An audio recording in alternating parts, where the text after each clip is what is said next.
Bandeko boye malamu na bosolo, boye malamu bepa na bino bisika totongo ekolo Congo po etongama bisika bozwaka biyano na mituna ebele etali kotambolo ya biso ekolo kitoko etondan kitaba mayele pe bwanya bosolo tokolobaka bosolo tokolembete po bosolo ezana mongona ka semoko ezaye lokuta o boko yokaka bisika misusu wana ezaye lokuta po bosolo ya solo nde awa mukolo mwalelo bandeko tokobeta lisolo etali Mobembo tata mokonzi ya ekolo mwana mboka Félix Antoine Tshisekedi esengelaki asala ongambo ya Goma pona nini tata mokonzi ya ekolo a annulé visite na ye ezalaki prévu pona mboka ya Goma mituna ebele ekolobama mingi to komonaka bandambo ya bavideo na bareseaux sociaux que bandeko ya UNC pona bango balobi tata mokonzi ya te po ayekoma kuna kaka il faut balibérer kaka ndeko Vital Kamerhe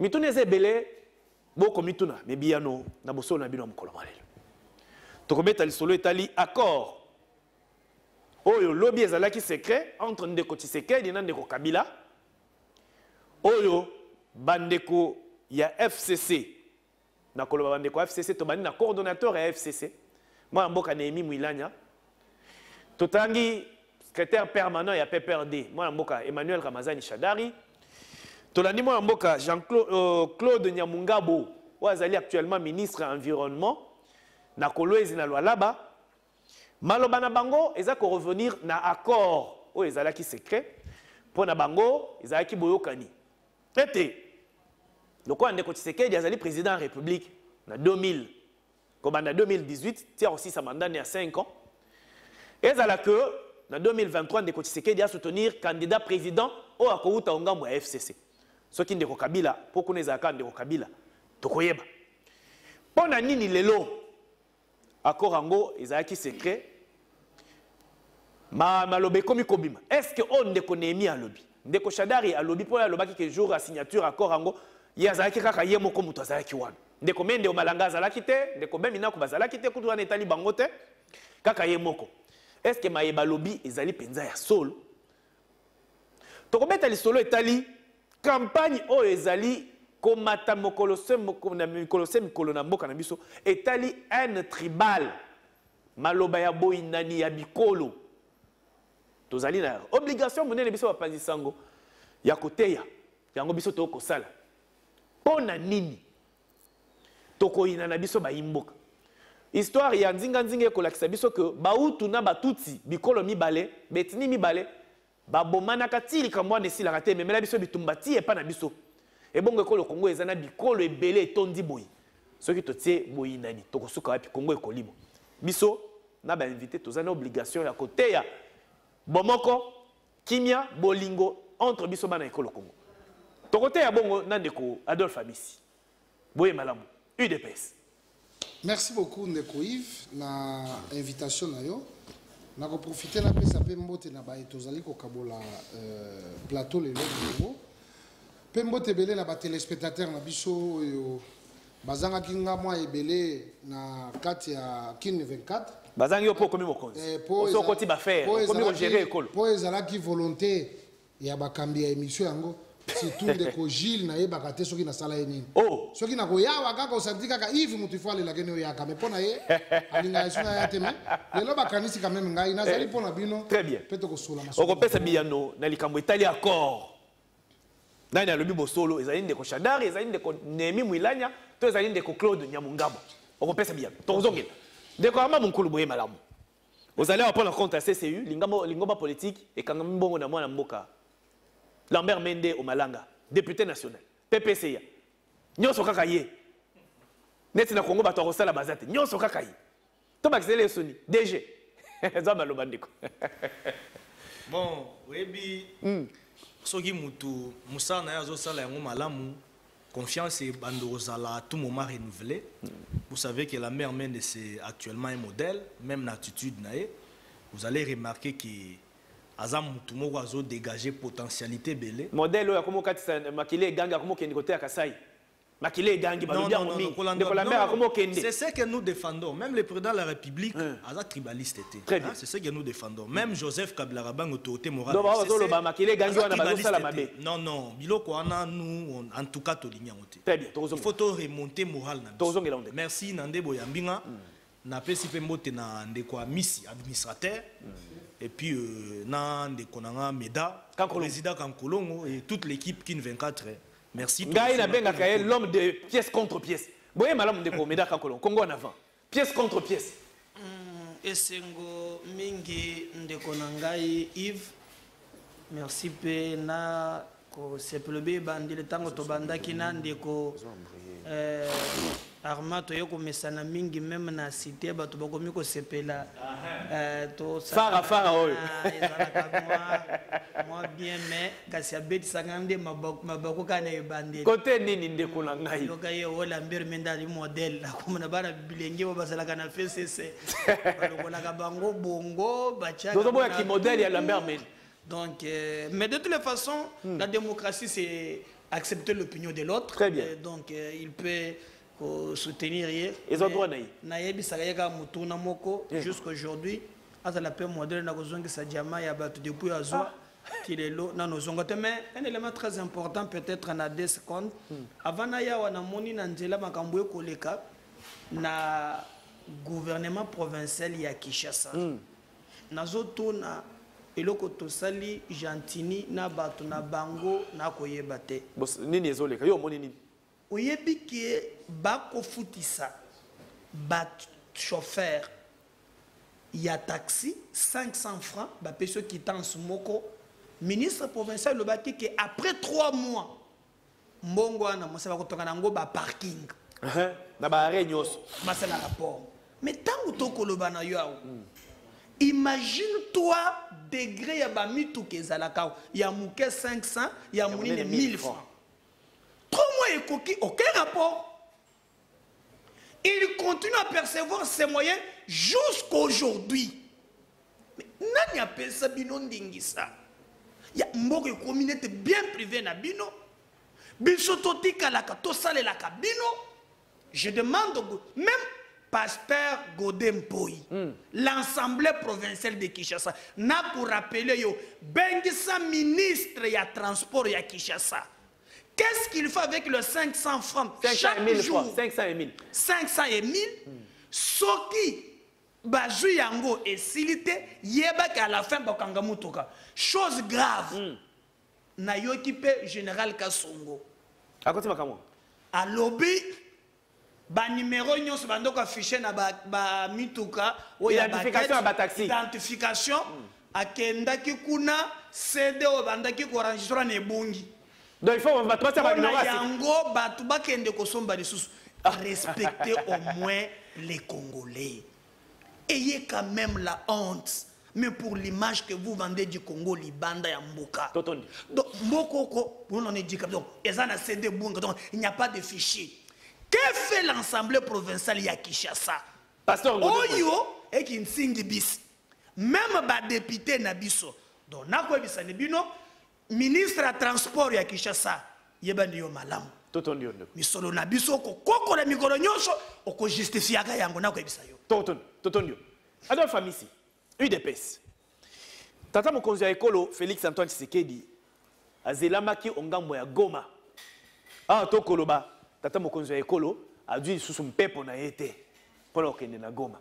Mais ekolo ba mwa mingi que pression et mati bande kwa UNC ba indisi balobi pour tata mokonzi ya ekolo anyata na Goma. O ezali moko etenzi ya ekolo Congo esengeli ba libérer Vital Kamerhe. Est-ce que Zali a solo? Toi, Zali a raison, Moussous. Oh, il s'agit que Félix Antoine Tshisekedi Tshilombo a reporté, tout a annulé le voyage naïe, visite naïe, et ça qui est prévu na Mokagoma. Merci beaucoup, Ndeko Yves. Awa Nakolingana Zala très précis. Premièrement, vous allez pour regretter la corporation à journaliste. Vous allez partie prenante et à désorienter peuple. Non, c'est... Non, balobi, hein. muyaka moko afingisa bayaka nyonso. Ah, on a comprendre. Pour la corporation, c'est une honte. Il y a corporation, il y a journaliste, il y a un journaliste dans les réseaux sociaux. Oyo azali kopé ça toujours des fausses informations. Cela témoigne d'une manière de bengana kaina ba chaîne bateau. Apparemment, azali kolaksake, il ne passe rien. Depuis hier jusqu'à aujourd'hui, azali kotia ba image ya ba moto ya kalawana ya autant ezalaki bato baza ko marcher en opposition, ya za kotia makambo ya tongo, aza kotia makambo ya pokwa. Je tiens à vous rassurer que nous étions permanents. Goma ezalaki en ébullition ya kosakanate. Et sur ce plateau, je tiens à confirmer que ezalabandeko ya INC bazalaki dans la sensibilisation, il est arrivé à chef de l'État. Mais un journaliste, je pense que jusqu'à ceux qui t'ont risqué, tout comme à la fin de l'émission, parce que c'est un comportement que nous devons décourager. Ezali otolobela ki makamba tribalisme. Parce que ça kobimisa batu ya est, or qu'il n'est pas de là. Même si Ali Akambon de quoi Vital Caméré, il ne peut pas faire ce qu'il est en train de faire dans les réseaux sociaux. Azaba image à Lukuta, à la Kisaba Moto, qui battu Yense Batumbi Moto. Or que ce n'est pas le cas. Mais ceux qui ont besoin d'informations, pour identifier P auteur, il y a une vidéo où on a une intoxication. Oui. Il y a lui à reporter plainte, mon injustice, c'est ça la moussa. Va entendre. Avec quel objectif Azali ko mener campagne ya bongo ya bokaboli bana mboka. C'est pourquoi Azali ko senga na bande ko ya INC. Parce que bazana Kinshasa, INC a un problème hein. Mais le secrétaire général INC bazana problème. Délégation mobimbeza na goma pona ya matata mo konza. Bazana problème INC komina et comme pemeni ya ko panzana. Oh. Na minute tozolo. Et quand il y a tendance na kati. Je vous dis la vérité, il y a un souci na kati ya partir na metozo souhaiter que mabe comme la bangote. Na bango si et seulement si bazali en connivence nan de kwana journaliste wana ou azali vraiment comme ça la Sonia corporation même ba konzia ba journaliste c'est qu'elle va interpeller to yoka ki porte-parole ya UNC ndeko Tochumani qui sombe donc porte-parole ya Kinshasa azali ko s'attaquer na secrétaire général pona ye secrétaire général Nabango a accueilli kuna pona ko soutenir chef de l'État et que akendaki na autorisation il y a parti T. Le lendemain il a communiqué na ye que parti à se réunir ba déclencher processus il y a ko suspendre ye pour amankaki hiérarchie na bango. Donc ils allaient comment ils appellent kawana obiso toujours comprendre te campagne il y a des informations. Exactement. Et il y a un groupe qui fait ça. Na lingina affirmé na ba Congolais sur Koloba. Vraiment bana Goma bana Bukavu pe bazalaki. Félicitations makasi na mobilisation basalaki pour. Lobela baona Swahili. En tout cas accent sana tumesema shukrani kwa wanamemba wote wa Kongomani wamekuwa Goma, Bukavu kwa yote walionesha juu ya kupokea baba wa taifa mwingine Goma. Imefanya furaha sana kwani baba wa taifa amekuwa na vitu vya mingi vya kufanya juu ya nchi. Tumewaza ya kama masiku ijayo baba wa taifa ataenda mwingine Goma. Donc nazako loba accent bwana Amisi. Tunafurahi ngisi unasema hii maneno kwa television. Tunafurahi tu mzuri sana. Vraiment félicitations pour le grand Kivu. Weza subosolo te. En tout cas accent ça. Bosolo na Swahili tulibani. Ah? Bosolo na Swahili. Ukweli. Ukweli. Ekomi ukweli. Ukweli. Bosolo inakuwa njia ukweli. Inakuwa ukweli. Ndio. Accent bwana. Accent. Voilà, Arma Mukulu. Na Kikongo yo muno kwa mboka izani. Bon, je suis du grand band de Kikongo, non? Kikongo. Voilà, Mounou Kutuba. Moi, tu vas Kikongo. Voilà, Gay Kutuba. Voilà, bon, solo les autres, nous connaissons, on comprend avec ça que tribalisme qu'on vend la terre. Oui, non, non. Tu as besoin. On doit combattre ça. Totalement la coloniaux. Deko, yopo yoki. Ok. Oh, yo Kolobama, na annulation, il y a visite à Tata Mokonjo Ekolo. Et qu'on peut comment? Tata Mokonjo Ekolo, ma priorité est ali. A qu'on peut programmer lobby à Kende Katanga, mais la dernière minute. Programme na e ko bongwana urgence moko eleki voyage ko ka ko sala abino ni Congo eze kolo na ngai na kokende une fois na komi dégagé ndeko na ngai est-ce qu'il faut tout ça la polémique na ba vidéo eza ko bima ndenge ndeko Amisi alobi ba si ba détecter réseau ya bato bazali ko désinformer na ko inciter peuple na boyina nya bikolo maloba na ndeko Arma Mukulu. En tout cas il faut na banana na likambouane etali des informations na diffamation parce que vous savez toza na mboka moko o toza na ba problème mingi. Alors il faut totelemela likambouana. Kozwa eloko ko balola ndenge musu ce n'est pas bon. Donc ko désorienter même morale ya population na eloko eza ndenge ezate bo baloli yango bo fabriquer yango ainsi de suite ce n'est pas bon.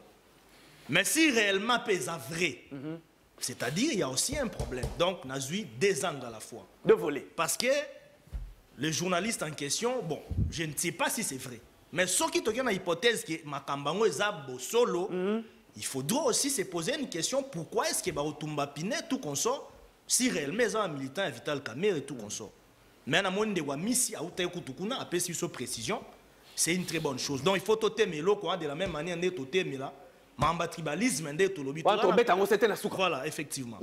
Ndeko Meda pour répondre au moins rapidement na makambu ya diamant. Déjà centre d'expertise CEC. Lobaki yango. Eza libanga, eza lokola diamant mais eza diamanté. Voilà. Ils sont des légalistes. Ezaki diamanté, ezaki libanga. Mais bokana na diamant. Ndeko Mende bayaki kaka comme étant notable a guidé bango na makambouana et pas ya batou na ba creuser. Donc ça n'a rien à voir na. Mais Meda aza oboya ko ningisa mutu. Non non, ayeb maram na zolo. Ndeko na koti maram mini sommet. Voilà. Moi je pense qu'avec tout le respect au tozan à l'endroit ya chef de l'État comme étant institution parce que ici je ne parle pas du chef de l'État le rôle là. Félix Tshisekedi a outil dans l'opposition mais dans le chef de l'État. Donc on a beaucoup de respect envers lui. D'abord, de un, il faut la préciser. De deux, je vais analyser. Très bien. Au moins, sur le plan de planning politique, na planning diplomatique, il y a un problème. J'étais en train de beaucoup insister ici dans l'Obaki. Le président de la République a intérêt à remanier, à restructurer le cabinet. Vous savez, les domaines sécuritaires et les domaines diplomatiques, c'est un domaine très sensible. Sensible. Avant Bino d'abord, l'équipe d'avance Souana, Bo Kende ou soit, Bo Banda déjà confirmer Makambu. Neto Monaki Liboso n'a communiqué à Madame la ministre d'État Affaires étrangères. Liboso, oh non! Et ça pour la contrainte, il y a préparation, il y a Assemblée générale, 75e Assemblée générale des Nations Unies. Ndeba chef de l'État, Oyo Bazaki invité, et puis après, tout le monde est sous contradiction Moussoussou. Oh non, bah reporter pour les 20. Mais et au Salamana, vidéoconférence. Vidéoconférence. Après, tout le monde a malamoko communiqué, il y a ambassade, il y a Rwanda. Oh bah et qu'on reporter bah non pour question de Covid-19 tout consort.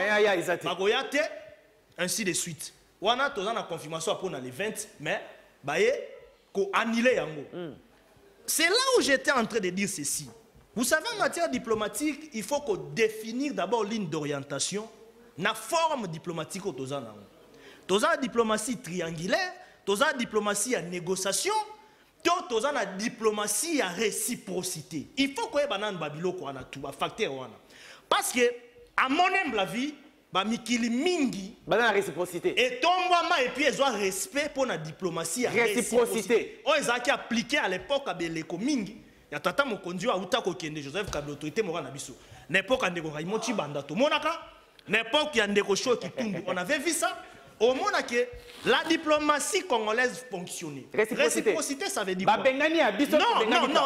On a désorienté opinion. Bengani abiso to bengani te non. On eza lo bomi na bomi. Réciprocité tokei.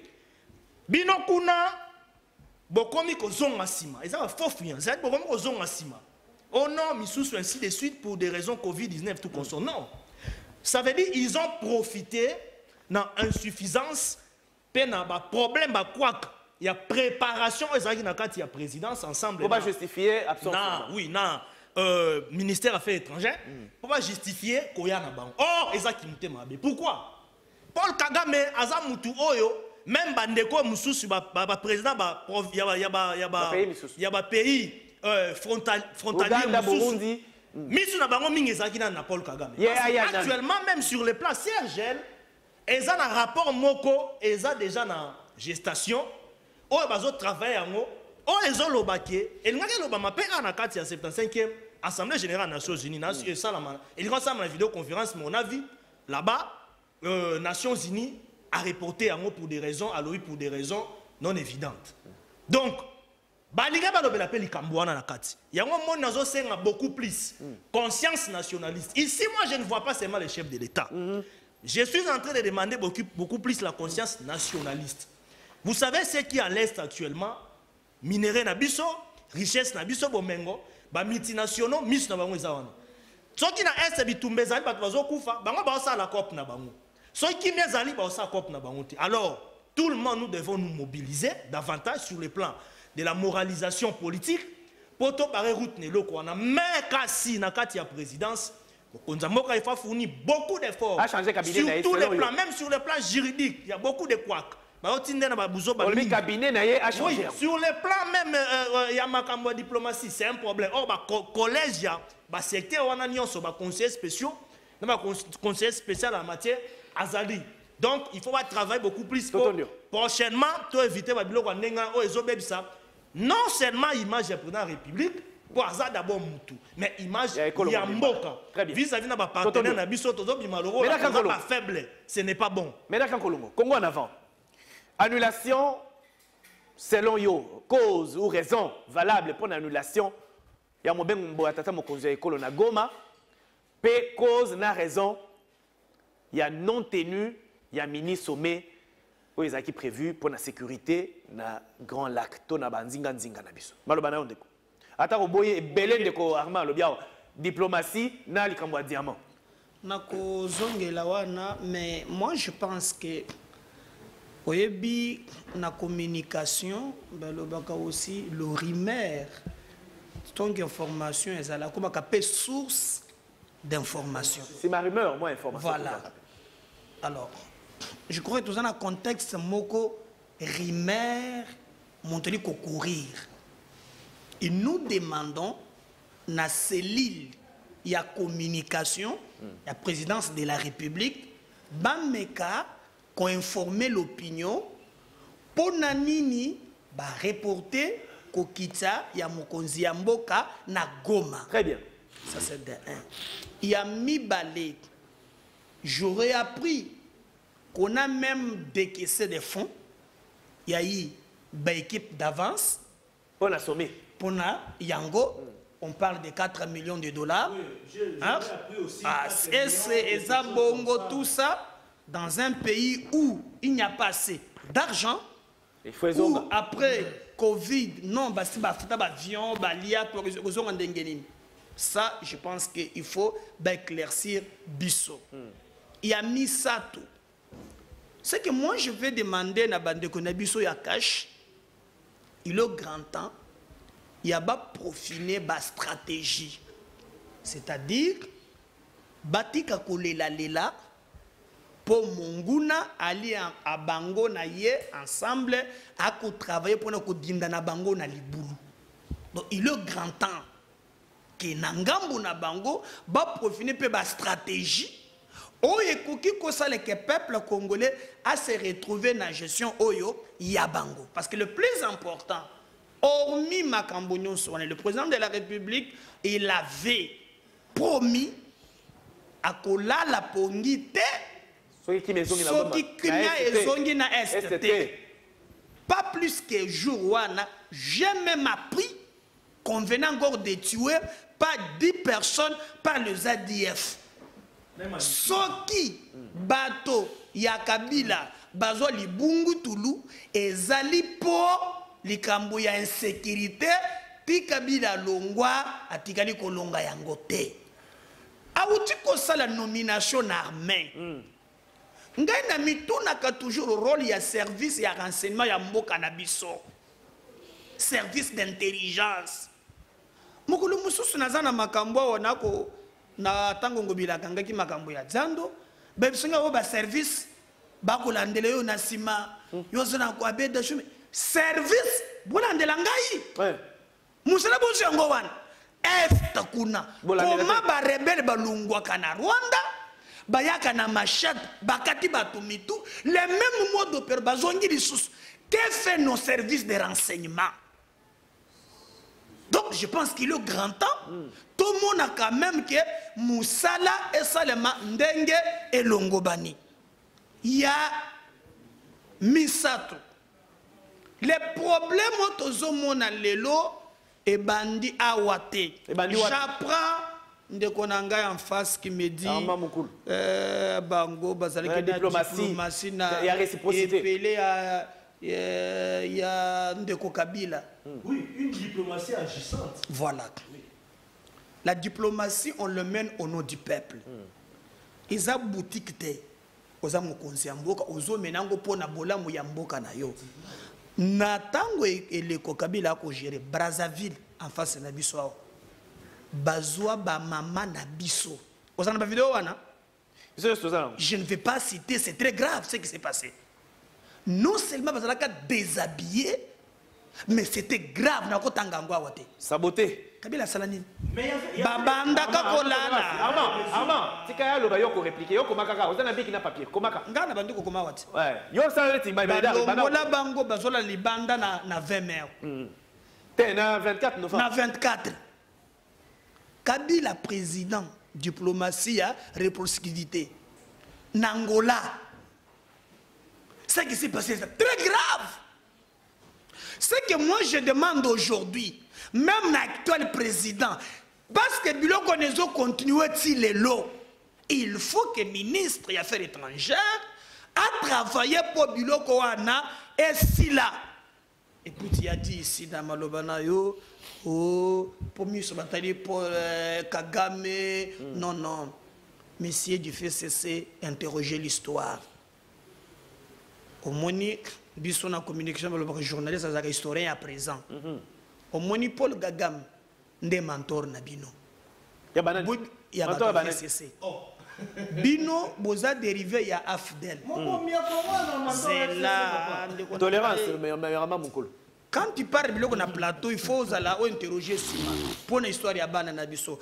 Kagame, muto aye na musée. Laurent Désiré Kabila, c'est l'AFDEL. Et si on a un problème de sécurité à l'Est, et si la caté dit pour Nelelo, il faut bino un jour boyer bisaka biso. Je te rappelle Armand que Mboka na yo bino bomele biso au James Kabarebe comme chef d'état-major. Les lois en Rwanda. Nos services les ont infiltrés jusqu'à la moelle épinière. C'est un problème très sérieux que nous devons, au début nationaliste, rejoindre à un certain moment. Maintenant, conscience, il faut être national. Est-ce que Tokola Moukaka chaque jour, un grand pays comme le nôtre, mais un pays à genoux?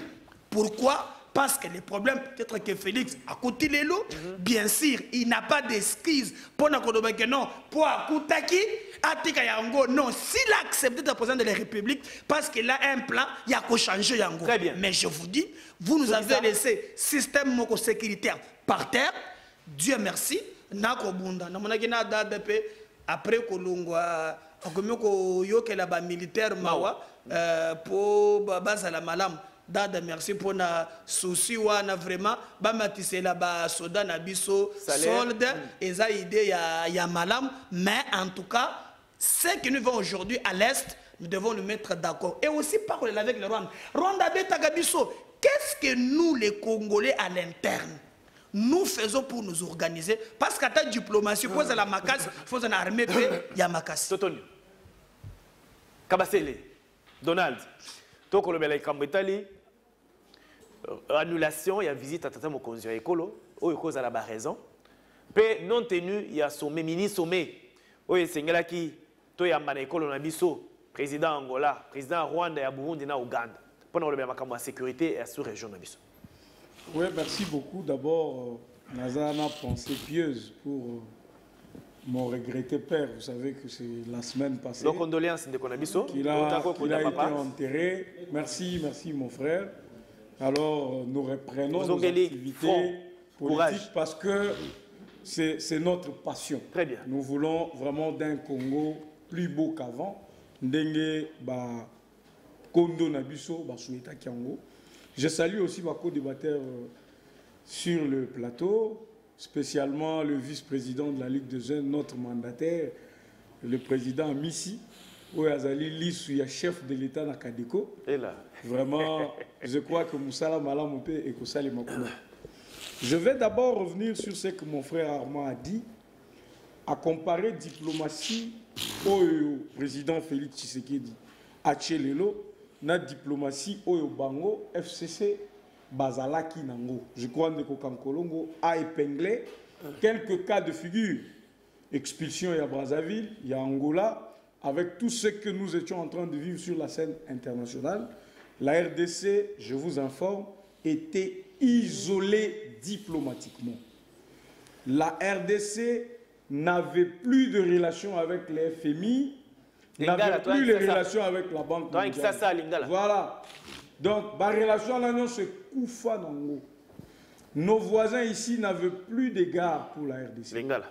Président de la République, Félix Tshisekedi, l'air aillé, diplomatie agissante des Zongisi FMI et Zongisi Banque mondiale. L'institution, c'est à Bretton Woods et Zongi, c'est à cause de Félix. À cause de Félix, il a réconcilié deux pays. Pays qui n'a bitumba comme en champ de faïence. Le président Félix a renoué la relation avec Zonga. À cause de Félix Tshisekedi na diplomatie nous avons une place dans l'Union africaine. En 2021, nous avons un président, il y a Union africaine, où il y a Félix Antoine Tshisekedi Tshilombo. Donc la RDC a repris sa place dans le concert des nations. Aujourd'hui, vous pouvez voir le président américain, bazana langage moko ya malamu pour le président de la RDC. Il y a France, il y a Grande-Bretagne, il y a Belgique. Tout ça, c'est Ezali produit la diplomatie au Tshisekedi a en place. Donc, ce n'est pas un petit couac. Et ça l'est mis, il y a Est pour annuler un rendez-vous qui va faire que diplomatie, effort diplomatique au chef de l'État à Sali, Bobby Misango comme si il n'avait rien fait. Non, pas du tout. Ces histoires-là arrivent à tous les États du monde. Même le président Obama, il y a eu 2 rendez-vous annoncés, mais c'est ça la matière. Et ça, rendez-vous est belé, ça le président Obama, l'actuel président Donald Trump, président belé, ça s'annule. Alors, pourquoi chef de l'État qui est STT? C'est ce que les gens veulent savoir. Mais il partait à l'Est pour Nanine. C'est parce qu'il y avait un mini-sommet entre les chefs de l'État. Prenons l'exemple que ce sommet-là est annulé, ça peut se faire en vidéoconférence. Est-ce que Azali est toujours obligé qu'il faut Akoma sur place? Raison au chef de l'État, Pessi, Azali, entre autres, ils disent l'insécurité, ils disent Covid-19. Pourquoi maintenant ils devraient nécessairement Akoma na Goma? Donc vous comprenez que parce qu'on a annulé l'objectif, c'est tout à fait normal. Agenda n'est pas chargé. Que ce soit ici à Kinshasa, tout comme en dehors du pays, parce qu'il y a un voyage en vue. Le voyage est toujours dans le cadre, il y a un investisseur, il y a investir dans le pour le prétendu somme, il y a 4 millions de dollars. Pour l'organisation à sommet. Organisation à sommet, mais c'est faux et archi faux. La présidence a démenti ces montants. Il y avait certes un budget pour la mini-sommet, mais mini-sommet, ça limité, donc on n'a pas. C'est vrai qu'il y a eu des équipes d'avance, au Bakindaki, Bazouaki, frais de transport, ça c'est vrai, mais totalité, il y a tout ce qui a été. Et comme à 4 millions, ce n'est pas. Peut-être que les gens sont en train de dire. Et donc, problème, il y a Est, mes frères. Nous sommes à l'UDPS, nous sommes des nationalistes, nous sommes des républicains. Il y a toute tendance au sein de l'UDPS. Moi, personnellement, j'ai toujours pensé, parce que vous vous rappelez de mon livre, L'Afrique et l'Occident, un mariage de merde. N'a expliqué qui conflit au s'est passé dans l'Est du pays. J'avais affirmé au effort que le problème il y a sécurité et à l'Est du pays, c'est une guerre créée et entretenue par la communauté internationale. Cette même communauté internationale, Azana Vallée, tout autour, il y a région. Ce sont ces gens qui sont alimentés. Il y a aussi des Congolais qui ont pris du goût. Nakatia guerre, c'est une guerre asymétrique. Na guerre, ça a commencé il y a 20 ans. c'est bien, il y a qu'à poser question. Par exemple, la présidente Tshisekedi, pour nani ni guerre à Est aussi la tête. Mais est-ce que Bino va penser ça? Biso peuple congolais, tokoki kotu na pe Monisco te, que bande comme Monisco, vous êtes ici il y a 20 ans. Les Nations Unies est dépensé qu'à $1 milliard pour 17 000 personnes. Biso toza 80 millions d'habitants, nous avons un budget qui avoisine 5-10 milliards. Boza 17 000 casques bleus, les Nations Unies déboursent $1 milliard chaque année. Est-ce que vous pouvez nous faire inventeur? Boyako sunga biso, les sungione zalaka situé na niveau nini? Boyaka kota la nenge bazo boma biso, to boyaka pona bo sunga biso to sisa bitumbana. Pourquoi on ne se pose pas ces questions? Alors voilà pourquoi nous nous disons, je continue de l'affirmer, c'est un point de vue personnel. Je dis que la guerre de l'Est, toyebi guerre wana, place et bandits, place et alliés entretenus. Et donc, c'est question que Bisso va Congolais tous ont conscience, tous ont courage, il y a qu'à dénoncer mal place et alliés. On verra les choses évoluer. Parce qu'aujourd'hui, vous allez vous rappeler l'ancien président Joseph Kabila à Sengaki, à Lobi Monisco, na Sengi Bino Bozonga, pour Boyepe, Bosali Belé, mais pas Boya. Est-ce que nous pouvons nous interroger pour Nani Nibazo, Boya Kokende, pour Nani Nibaza toujours là? Et pour Nani Ligue Rangozo continuer. Ce sont des questions. Est-ce que Monisco essaie à Mboka et qu'il y a un moment où non, mais pour l'instant, c'est ce que je dis. C'est-à-dire, il y a une question, il y a événementiel, une question, il y a vie. Ils sont se poser comme nation. Mais il ne faut pas méconnaître. Il ne faut pas. Non, on a la première. Ah voilà. C'est ça que je dis. Il faut aussi que le président de la République a fourni beaucoup d'efforts. Jusqu'au moment où on a neutralisé ADF, Bastion Mokoté, Namboka. Ils se sont créés d'autres groupes rebelles. Kodeko, ils se sont transformés. C'est une lutte que le chef de l'État est en train de mener. FARDC, victoire rebelle dans l'Est, et dans STP, chef de l'État. Nous devons encourager les efforts pour que qui maison dans l'Est. Merci beaucoup. Adolphe Amissi. UDPS. Malobé pas dans Ondeko. Accord Joseph Kabila, Félix Antoine Tshisekedi. Yakobo Meza de Soussouté. Pour Ebimi na Minoko, Yabao Bazanzinga Joseph Kabila. Némé Mouilania, Sadari, Claude Nyamungabo, Malobi, Eza de Solo que Félix Aza président Lelo, en 2023, Chilombo a soutenir candidat à FCC la présidence de la République. Oh, Ezali, qu'on placé école Onabiso sous tutelle, il y a deux forces politiques. Tous comprendre les sous-tutelles et comme on peut ça tout désespoir. Il y a comme on a tous quand ça école Onabiso ko tongama ko kende liboso to ko bika malamu. Oyo côté masolo yo à moins ko démentir yango.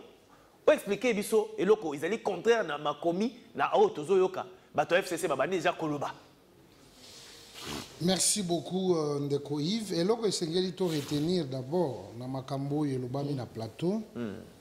Premièrement, naza kolanda Ndeko Kankolongo. Heureusement, lobi ki za email.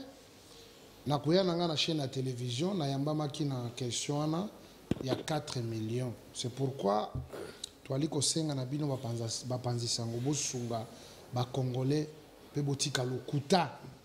Du fait que nous avons des motos, ils ont pela, peli pour baboy Félix Aya. C'est de la même manière, nous avons 4 millions. Donc, pour nous, c'est l'argent qui nous intéresse. Mais il faut retenir que ce qui tata mokonzakete, agenda naïe est chargé, et cela ne veut pas dire qu'il y a aucun été. Dans les jours qui viennent, tata mokonzakete Goma pour akende kosolo na bana Goma et pour que solution surtout rendez-vous promesse à Pesa Bango et salam. Très bien. Accord. Accord au Yolobi. Merci beaucoup Ndeko. Je crois bato baza koloba heureusement bango ne baza koloba. Et mingi esengela ki obenga bato wana po balobela makamba accord na bango. Tona Ndeko na biso ya CCU. Il y a CCI FCC. Oui, mais c'est quand même bato bazanzinga Oyo azali parmi bato bayebi makambo ya Ndeko Kabila. Il peut affirmer ou réfuter la réalité wana lui-même ayebi makambaza koloba mais kaselo qu'on a lingina loba tango tangi Ndeko Nehemi quand même c'est un grand acteur politique ya mboka na biso c'est un professeur de droit et puis ayebi ndenge nini administration fonctionnera normalement. Mais kasi et loko to mituni, il y a une contradiction entre Shadari na Némi. Par ici, contradiction à niveau ni. Nazakoya. Nande premièrement nazali ko féliciter bana Maniema. Pourquoi ba ponaka Shadari te? Comprenez été nané. En tout cas félicitations ma kasi. Mais Shadari Azaki député national là. Na bien. Ba ponaki était. Ma comment député né. Yangonde félicitations nazako pesa na bana Maniema parce que boyebi que c'est quelqu'un qui ment. Oh. Oui. Parce que na tant le lobby que Yeka Kande Azalaki na signature, Azaki le seul y a assister na signature entre Tshisekedi na Kabila, na accord Rwanda. Kaka yende Azalaki abuki lokuta. Personne ne va nous intimider. Ezaka kaye. Oyo mutu amona ki dictature ya liboso ya Félix, ezaka kaye. Mutu ya liboso oyo azalaki place bazako signer accord, ezaka kaye. Babenga kaye coup sur coup. Mikolo tozwaki maloba ya sika pièce contre pièce. Pour to yebite accord yango ezalaki verbal, to ezalaki accord moko écrit oyo to considérer na o wana mibale ezalaki accord ni. Oyebi ndeko Yves mutu soka kwei na vélo aseka kaka. Ko kansete ko seka na ye wana ezali pona esengo. Et ali passe. On comprend bandeko na biso bazana passe. La signature est partie, Mokonzi Kenda. Très bien. Et puis en plus, baza en déphasage na Mokonzi na bango. Baza koye bate Mokonzi na bango baza ko kanisa. Mais ce qui est important, les Congolais sont déterminés d'acheminer sûrement avec le président de la République pour atteindre les objectifs. Oye ko zalape, oye ko justifier le peuple d'abord. Parce que biso tolobaka toujours, le peuple d'abord et pas na biso ils allaient slogan.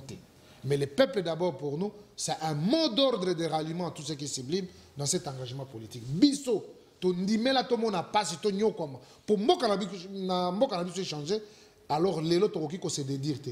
Tolobi, le président de la République mérite encore la confiance du peuple congolais parce que les rendez-vous et kozala toujours fixe, peut muta ko changer ngote, peut bato ba ko changer ma. Très bien. Armand Mukulu. Némi Mwilanya à lobby, Shadari Emmanuel à lobby, Claude Nyamungabo à lobby, nyonso que beaucoup revenir en 2023. Bisika wapi bino boko alimenter débat. Mutuna mutoa ko bana kindenge na ye.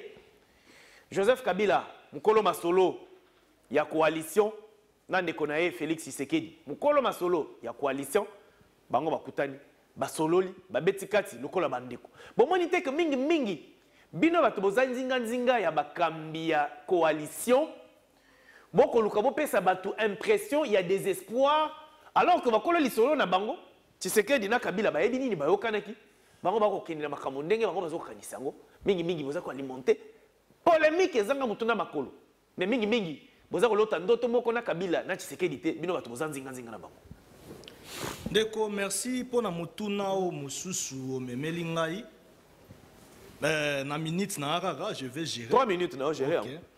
Ndeko meda pour na répondre yo au foeba que à l'époque il y a makambo ya violence o esalamaki na bandeko na biso bazaka na Congo Brazzaville Angola tout koso il y avait des mesures de réciprocité oyo epesamaki peut-être la fermeture à la frontière tu es au courant oyo écoutez d'abord mon frère écoutez d'abord non mais mon cher la diplomatie ne fonctionne pas ndenge ozokanza obetinga munduki nga na beti munduki yo koko betanga munduki nga na keko négocier na bloquer sur le plan économique c'est ce que même makambo mingi ezosalama na ba mikilo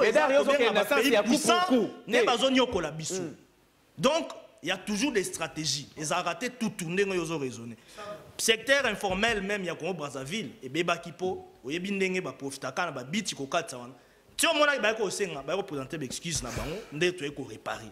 C'est ça la force de la diplomatie. C'est-à-dire qu'il faut aller au-dessus sur les plans des rapports de force. Mais ce qui est net, c'est exemple, on était ici, on a vu, on était ici à Kinshasa, on était ici à Kinshasa, tout le monde a dit un ambassadeur de Rwanda à Krachaki, na malobanae, na sabotage à malobanae. Tout le monde a dit moi. Mais on était surpris quand Mukolowana tomoni na poko na mukonza mboka yambaki bazo seka. C'était une très mauvaise communication politique. Très mauvaise communication politique. C'est pourquoi je suis en train de dire les collaborateurs du chef de l'État, il faut pas sounger mukonza mboka. Nous avons besoin que Félix Tshisekedi puisse réussir mandat naï. Ministre Affaires étrangères, à ta réaction Morotata Bino Mosco, tout le baraté vraiment. Nous sommes en train d'analyser, nous sommes des experts à la matière. Et ça peut me que liboso. Mais ce qui toye na makamunde tso lobby accord FCC cash. D'abord, je vais saluer la grandeur d'esprit à l'autorité morale à cash, le président Félix Tshisekedi. Oui. L'autorité morale et FCC, Joseph Kabila Bangue. Zélana nous est là. Ah, mon frère, je suis en train de parler des choses importantes. Mesdames, s'il vous plaît. On peut répondre. Armand a protégé au Malobéza. Aujourd'hui, c'est toi qui me dérange. Armand Malobéza. Nous avons salué grandeur d'esprit. Parce que nous avons dépassé en fait esprit extrémiste. Très bien. Côté Nyoso Mibale. Il dépasse ça. Kabila, toujours calme. Félix et Armand semblant. Je salue cette façon de faire les choses. Ils ont parlé. Dimanche, oui. Voilà.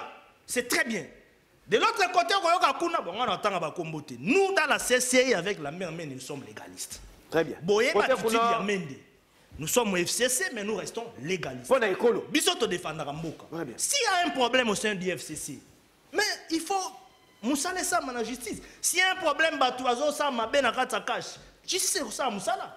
Bama koloba mabe obozolo ba mutu moka katse kuna lobi soki nini mais toyoka kipe koto ndeko kabundi mukonzi munene ya parti potilo kwa IDPS wa lobe ba traverser la fleuve Congo. Maître nageur. Ah voilà. Après à tout même na makofi toyoka ki on assemblée nationale admisango na munoko na à tout moment. Donc ezabe biloko ba ndeko na biso pe bango pe kuna na cash il faut ba réparer yango. Voilà. Alors Toka qui ministre en fonction Sylvain Mutombo. On a du respect parce que ça en fonction. Oya lobaki que chef de l'État Félix Tshisekedi a olumwaka pouvoir remise et puis ça mati so boya. On a balobeli en monté. Balobeli ya Mugabe. Oya lobi que retour à Joseph Kabila. Nous y travaillons. Donc dans tous les coins nous devons réparer. Nous notre souhait est que l'accord FCC cash ait existé. Et que nous pour l'interambouka parce que batouana mi balendenge banima coalition wana bayibi le pourquoi. Très bien. Mais kasina katia makambo ngana zaki wana joue accord onga boy. Ngamboko kaka wana na makambo. La mère ne même pas. Non ngana makambo. Mosinga kutu ya makambo. Mais kasina oki bat bakoseli pe ndeko na biso coordonnateur makambo. Le coordonnateur alobaki bongo te. Oh, ezaki ete. Non, alobi il faut qu'il y ait non, il y a un accord. Non, Makamba, il y a des Kokabangi. Mais Kabanga, le baki va tirer le Makamba, pardon. Oh, Katanga, votre nom, le Makamba, pas d'abord. S'il vous plaît, GG. Makamba, il y a des Kokabangi, Numbi, Yemoka dénonce, et puis Ayaki, Kolobake, Ezali, Bilo Moko, Oba fabriqué. Et puis, c'est là. Pourquoi ils sont aux problèmes? Là, mais là, Boy qui va le boire des appels. Quel hasard génère et Sikaboy, ainsi de suite. C'est même le lobby qui est hasard génère à Bandoudou. Token a débat. Mais ça, tribalisme. Token a débat autour de Sikoy. Donc, Ezabilo Moko n'a qu'à encore FCC cash, il faut tout à côté. Tout travailler pour Mboko Kendeboso. Président Félix a reçu quelqu'un. Mais quand c'est pas un accord, ce accord est comment que clause n'a pas à boy. Topé Mibeko et accord wani aux aboy boy. Au-delà de l'institution, au-delà de la constitution, l'accord prend la force. Ça veut dire l'accord vient compléter les cadres de la discussion. Moi, ils allaient, leur commission la place publique. Cadre et à discussion. Mais n'est pas le bien. Au moins, tu n'as pas de problème. Nakati ya nini ya comité ya suivi accord. Balongola ki batundambu misu balunga ba extrémisme balongwa ki. Mais d'accord Kolongo. Je pense qu'il faut m'envoyer le débat na buzoba. Accord bozolo ba ke kozwa mboka. Obino bo signé pour ngana za muto fait c'est cachité. Et kozwa mboka na ndenge nini. Mais accord pour bino ba individu. Ce n'est pas un accord qui engage tout le monde. Mon parti n'est pas parti prenant un accord Nabino. Soki boyo kanizela. Non non, ne confondez pas l'accord Zela. Ne confondez pas, il y a un accord par exemple, il y a Sénéco, Zela. Accord il y a Sénéco par exemple. Accord s'engage tout le monde. Classe politique et ali parti prenante na accord one. Accord Nabino fait cesser cash eza ya bino. Batu nyonso baza na accord kolobate ke non soki bo signer accord hein et kozwa mboka te wana formula wana et puis des dettes. Je ne sais pas si c'est vrai. Pour ngai na yebani na yebeni. Armand, s'il te plaît. Armand. Le président Félix Azam mais là c'est là. Armand, tolérance. Ozana biki na papier. Comment ndenge kankolongo azako koma. Kankolongo va le baiser pas na. Yango na tuko ebise que non. Batelaka morali. Ya eretana que ya moral kabila bomba kango na kingakati. Ah, nini? Nini? Bango bazana moral autorité donc moral na bino. Hein? Monto moko asimeli bino moral. Akomi autorité ya ba moral. Je suis président pas ngana bat. Non, mais pas bilo ya autorité. Il faut que l'on appelle autorité ou les problèmes. Non. Moral. Tolérance. De moralité na bino nyonso de bosangana ko na ya ba mende. Philosophie où est le problème? Non, na idéologie. De moralité na bino. Yango vous déranger. Armand, tolérance. Je m'excuse. Voilà. Ah, yango zo déranger pour moral na ils avec mais tala bato nyonso wana ndenge ba moralité na bango nyonso kabila muto asibeli bango autorité morale il faut il est biloko na démocratie et faut ba dictateur à cause de la président il y a plateforme arrêtez-vous là il n'est pas sûr que Félix pas comme autorité hein nous ce qui a zappé morale na Félix a zappé autorité morale na bino je ne sais pas moi je ne crois pas mais où est le problème non évitez biloko à cause de la présidente de la République président à parti hein mais moralité hein aussi mais la moralité on na yeba kangote mais to kende na makambo ngai na yoki awa je ne sais pas pour Chedar Lobiki ya Zalaki ye moko kaka place ba signaki alors Nemi pa lobby ba yokana kikeo ba soutenir bango ya 2023 oyebi na la d'accord na ba musicien te mais musicien moko yembele ko moko lobby so bokaboni na mutu omona ke ya linga zonga seka bosane loko ngai Frank Diongo abenga kinga na zalaki na les 16 hours ba ke ko tia ba image moko ya batrocité ya les 16 Nathalie Bato akabila la projection pop okutala ba image wana ta na zongi na lobby alternance oyo tozongo na priya makila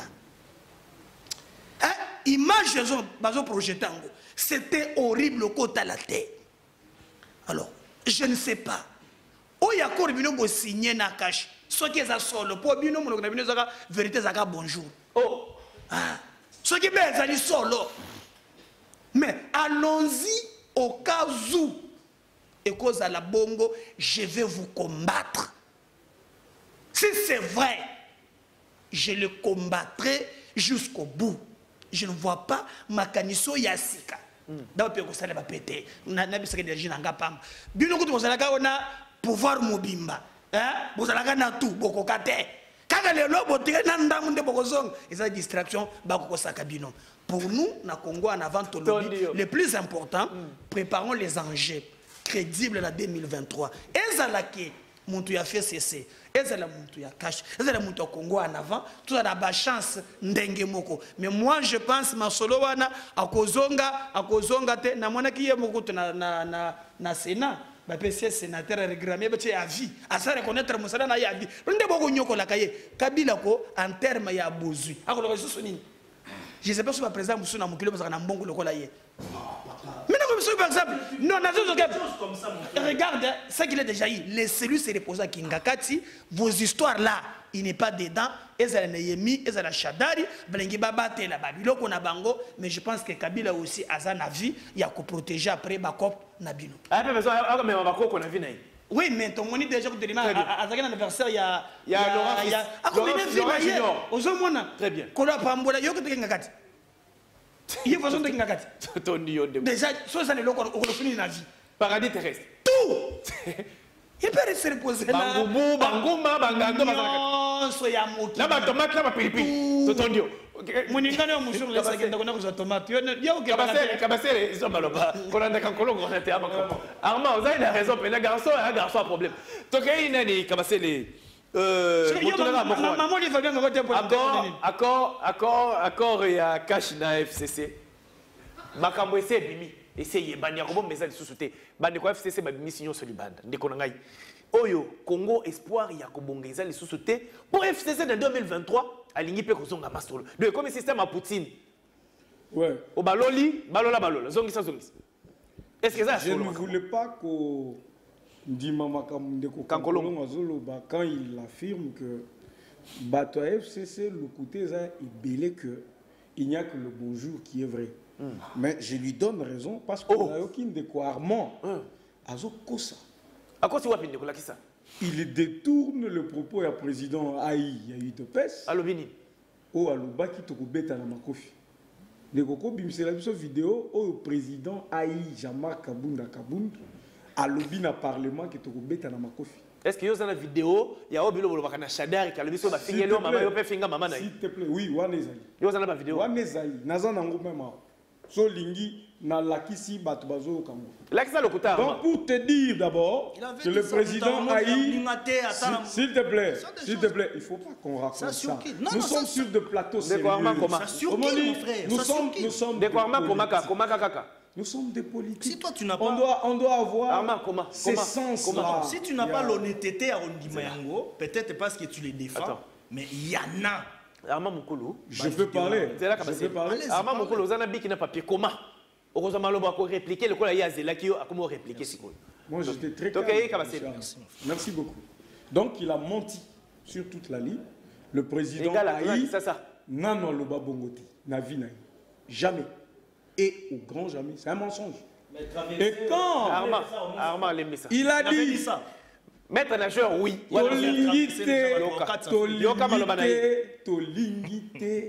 Tolingite nambokoyo batu babanda kuluka ndenge ya kokatisa fleuve Congo. C'est vrai, quand l'AFDEL est arrivé dans ce pays, les gens ont fui la nuit. Les ministres ont oublié batika jeep, batika avion. S'il te plaît, l'AFDEL est venu terroriser les politiciens ici. Que Batu Bazoa Boitou Bafouta 2000 francs, 5000 francs pour Katissa Brazzaville. Mais quand l'UDPS est venu au pouvoir, l'UDPS a une intention en athée. C'est ce que le président Aïe voulait dire. Toyete pour nato chabino show bokima. Mais to travailler pour Mokonzamboka a réussi. Donc interprétation sur le c'est ça la vraie interprétation au lieu de mentir les gens sur toute la ligne. Très bien. Même quand vous parlez de notre ministre Sylvain Moutombo, maître que je salue, un combattant fin. Il dit, Maître Alobi, président Félix Akosa, la remise et reprise de Jésus-Christ. C'est faux encore, il y a archi faux. Il a dit, l'UDPS comme parti politique, Akosa, la remise et reprise avec Jésus-Christ. Ça même moi, je le confirme sur ce plateau. Pourquoi? UDPS est un parti politique. Rôle, il y a parti politique, Ezali. Conquérir le pouvoir, exercer et conserver le plus longtemps possible. S'il te plaît, parle de manière. Quand tu parlais, moi je pour avoir un pouvoir Armand tolérance. C'est comme ça qu'au FCC, on vous apprend à être sur de plateau. C'est comme ça. C'est pas possible. Donc, nous allons conserver le pouvoir le plus longtemps possible parce que nous sommes un parti politique et Tokosa Yango part de procédés démocratiques. Ah voilà, c'est ça la nuance. C'est-à-dire, notre UNC en Afrique du Sud, c'est depuis que ANC est en pouvoir on est ANCT, mais et ça les makana dictature et ça les makana démocratie. Donc, UDPS comme parti politique, c'est ça. Quand vous parlez des accords, vous dites accord et lobby boyé, mais mon frère, vous voulez dire aux gens que pouvoir est à tous ceux qui bayokani, ne pas ni pouvoir, où c'est le peuple congolais qui a voté, ou à la présidente, ou à la présidente. Accord au biso UDPS toyebi, nabino FCC zaki toyokani, biso to gagné présidence la République, bino bozana majorité parlementaire. C'est ça l'accord au Bisoto Ebi. Vous voulez nous dire, Lélo, que Chadar Aligna Ebisaba Congolais, que Toyokanaki, Félix Asali Manda, Azongi Seli Bisomboka. Et le peuple congolais, oh Bino Bolobara, peuple congolais, donc vous voyez qu'avec le procédé Nabino maléfique, avec l'hypocrisie politique, oh Bozali Kocha, vous embrouillez le peuple. Parce que Bozola qui s'est même place ni peuple là qui peut intervenir. Vous dites que donc Batouba Yokani et le pouvoir passe. Pas du tout. Nous, s'il te plaît. Toboyeli parti mon côté Azalana candidat. Mais pour Nakaya Joseph Kabila, Ezaka ou Eza scellé dans la constitution, Joseph Kabila Koki Lissou se représenté. Ce qui a Koufi à Sekui.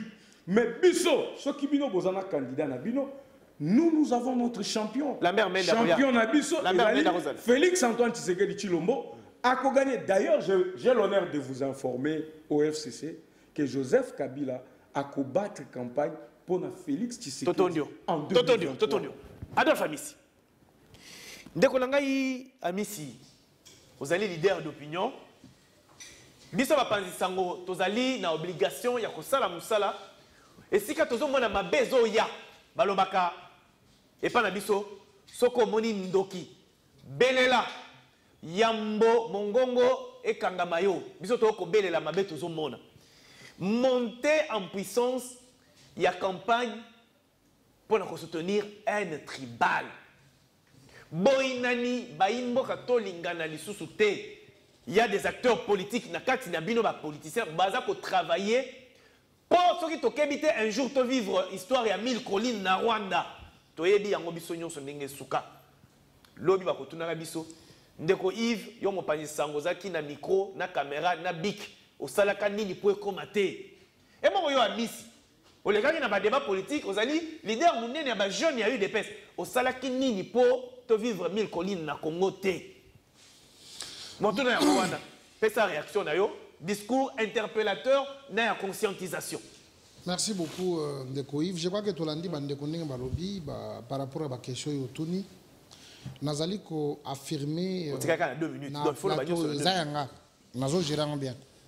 que Bandeko ya FCC c'est qui va profiter de l'opportunité.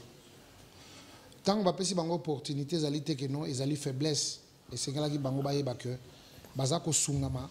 Parce qu'il y a eu l'alternance et puis ils allaient dans le bateau Bayebi, Valère et Congolais, quel que soit Azali Mabé. On est président Lobaki.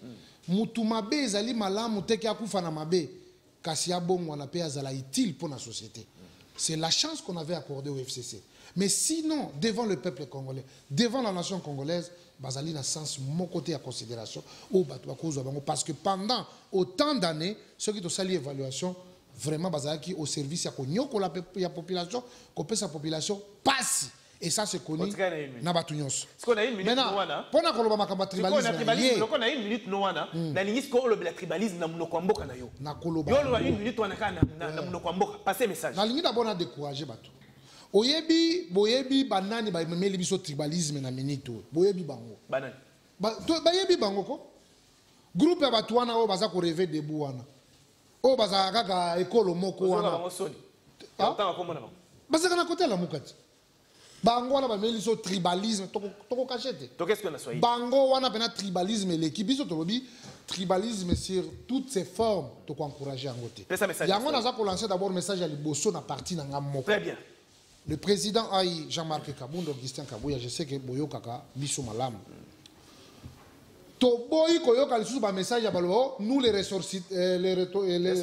ressortissants des Toboy yango parce que depuis ici je jette des fleurs na ba ressortissants ya Maniema oyo bazui ba promotion ebele mais toyoka ba biloko na te nous les ressortissants de la province du Maniema non nous avons évolué aux côtés de Tshisekedi après ça ki batu nyonso oyo esengeli wa baba wa mama vijana wazee aksanti sana ya kusema ya kama kuchaguana ile wanaita tribalisme haiko mzuri kati ya mugini yetu.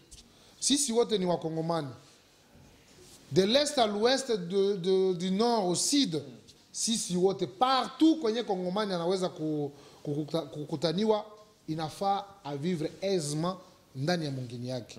Alors watu wenyewe walituletea tribalisme tunawajua bien, mais inafaa tuwadekuraje tuseme ya kama tribalisme kumungini yetu haina fasi. Mukongo, Muswahili, Mungala, Muluba, tuko mutu umoja. Hata siku moja hatutakabulana, Mungu yeye peke ndiye alitutia kati ya nchi Kongo, tutaishi Kongo ndani ya Kongo pia tutakufa wakongomani. Accent. Accent bwana Amisi. Arma Mukulu. Lokola kaka na tuni campagne contre un tribal eza komata. Olobeni na 1 minute na munoko batunyo so bakoyo kayo. Ozo 1 minute au passer message na munoko mboka na yo. Pour combattre phénomène eza komata. Oza alimenter na acteur politique. Merci beaucoup Ndeko, mais kasi 2 minutes na na gérer 2 minutes na. Omoni nature ya Ndeko Kabasele. Ce qu'il le loi au travail na présidence, il ne va pas aider les chefs de l'État. Alors Sunga été. Démontrer. Mon frère, au lieu après sa communication politique, il y a sa marketing politique. Il y a Mkonzamboka. Et ce n'est pas bon. C'est ce que nous devons décourager et dénoncer. On doit être réaliste dans Maramisou Soutozoloba. J'avais bien précisé que même au sein du FCC, sur les dérapage, on a dénoncé. Même dans le cash, on a dénoncé. Mais il ne faut pas que ça la politique a des poids des mesures. Si réellement on prône la valeur. Donc, sur ce point-là, ce n'est pas bon. Tu es dans Marambouya, un tribal. Très bien. Au Yébindeko, tu as plus de 400 tribus dans Mboka na biso. Ce qui prouve déjà que biloko en réalité coexistait. Voilà. Donc, eza biloko moko, il faut toter les mélanges makasi. Ezala mutoza mutu ya o awuti na Gramba Ndundu. Ezala za muteke, ezala este, ezala soki Kasai, ezala wapi Bangala, tout consort.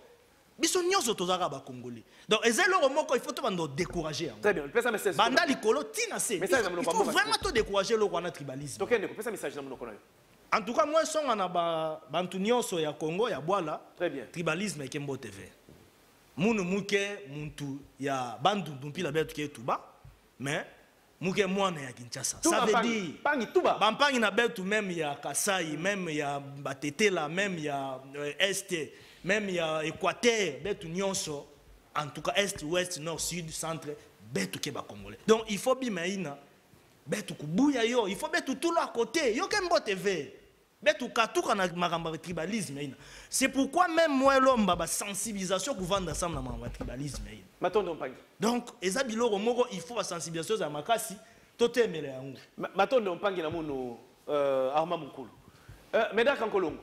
Même exercice. Message pour te décourager un tribal. On le passe 1 minute. Dans mon oko, on passe message. Merci beaucoup. J'allais dire aussi, dans le même sens, moi je pense que le président de la République a réussi mandat naïe dès lors que les Congolais ont évolué action naïe sur terrain. Très bien. Je le rappelle aujourd'hui qu'à l'Est, na Otukumona Awa, ba Otukoboma 10 personnes. Donald Lobi que Badef Bazate, Adef Bazali, continuer au Boma. Il faut doubler l'effort. Parce que, au-delà de tout ce qu'on peut attendre, Moussala Yakosaleli Mounene, il ne réussira pas. Le pouvoir, c'est un contrat que le peuple vous donne. Il peut vous évaluer après 5 ans. Tu crées un parti politique, on va gagner, on va gérer le pouvoir. C'est un contrat avec le peuple. Mais le plus important, il y a redevabilité. Le peuple, batala. Donc il y a beaucoup de choses, il faut abonder. Par tous les moyens, cash à relever le niveau. Il y a vie, il y a Congolais. Un tribal, moi, ce que je peux dire, Dieu nous a donné ces pays. Zamba pesibiso mboka oyo ngana zo chance muke ya kotambola muke na Congo. Na kendaki na mboka ya Armana Lekati na Kimbata. Je suis allé là. Ah na Komakuna. Na kenda na Congo central na kenda Équateur ti na Guado. Donc non non, ça 30 secondes na ngai sana no papa. Vous avez pression te na lo banano. Zomoni na tambola Congo partout où je passais, je me sentais chez moi. Donc biseka na leki na Lubumbashi donc batu nyonso baza bandeko na ngai. Alors, 2 minutes, il y a le 5 minutes. Non, bah, le but, c'est 5 minutes. Voilà. C'est que moi, je peux demander aux Congolais, nazo na chiloba. Toti kane biloko wana tokoyo kanelo makila e gangi so ndeneza biloko ya kolongola. Bana betu. Voilà. Tuji chisamba chimwa. Yo. Muluba, Muswahili, Mukongo, Muyaka, tuji bana ba muntu umwehela. Jitu ngaja Kongo njetu bonsu. Tukwatangana yimuchanza muntu wala na malu a tribalism mbimpa tumubenga tetu bonso tuji bana ba mwena Kongo. Toi ce que dit là Médard Kankolongo. Donald Kabasele. Un message pour combattre un tribal eza komata. Au pesi makanisino na lingala batu nyonso bakoyoka na cadre bosolo osukisi 1 minute olobi pe na chiluba bande ko balanda.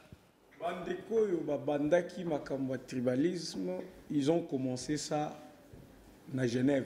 Ça je dois vous le dire. On a commencé ça à Genève. Lingala. Et eti awa. Biso to yebi ko analyser makambo comment ça se fait.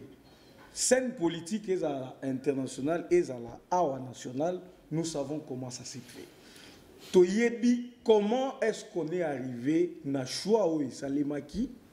Pour quelle raison basalaki choix wana? Nathan ou etikalaki, nous le savons tous. Mais tout ce que tu sais dans la bataille, ils disent que on ne viendra pas aujourd'hui séparer un Mukongo d'un Mungala, d'un Muyanzi, d'un Muyombe. Parce que ceux qui ont commis et pas na biso na Kasai.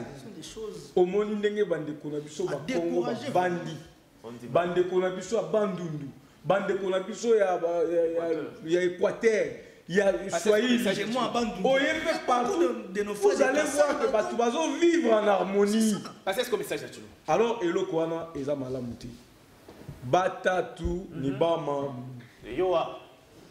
Jitu ngaedi, jitu bons. Quand tu as besoin, non, et où Mukongo, et où Mungala, et où non, pas du tout. Jitu ngaedi, jitu bons. Congo, moi Bangala, Congo, moi Baluba, Congo, moi Baswahili, Congo, moi Congo. Tout sombaï, tout réfléchir. Comment tu dis mon coinza boissé? Jitu ngaedi, jitu. C'est tout ce qui est important. Parce que finalement, c'est les Congos qui gagnent. C'est les Congos qui gagnent. Bandeko, vous comprendre que le message ndeko nandeko alobi na mnoko mboka na bango ezali engagement pe démonstration oya biso nyonso na bosolo mokolo malelo ekola kisaka ekolo Congo ezali makasi na bomoko ya bana na nyonso. Mungala, Mukongo, Muswahili, Muluba, Congo, Izali, Semoko. Son l'héritage, na point fort, Tozwaka, na Bokambi en Kondo Maréchal Mobutu.